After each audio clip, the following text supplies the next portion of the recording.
ိုရှေတုန်းကလူသူဝဲလန်လာတဲ့တောကြီးတစ်ခုမှာလေကလေးတစ်ကောင်နေထိုင်လျက်ရှိပါတယ်။လက်တွေ့ထုံးစံတိုင်းသူ့ရဲ့ကြောပေါ်မှာအခွန်မကြီးကိုသဆောင်ထားရတာကြောင့်နှိကွေးစာနဲ့တွာလာနေရပါတယ်။တရက်မှာတော့လက်ကလေးတွာလာနေပုံကိုကြည့်ပြီးရုံတကောင်ကအထင်သေးတဲ့စိတ်နဲ့လက်ရက်နာကိုချင်းကပ်လာက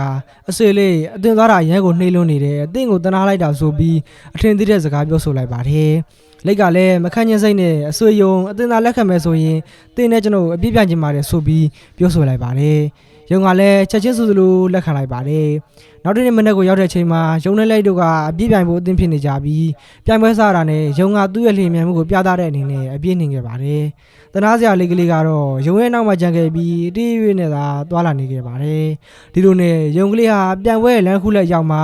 လက်ကသူ့ကိုမမီနိုင်တော့ဘူးအထင်နဲ့တစ်ပင်ကြီးတစ်ပင်အောက်မှာအိတ်ဖို့ဆုံးဖြတ်လိုက်ပါတယ်။ရုံကလေးအိတ်နေတဲ့ချိန်မှာပဲလက်ကသူ့ကိုကြောက်တက်သွားပါတယ်။ရုံကလေးလန့်လို့လာပြီး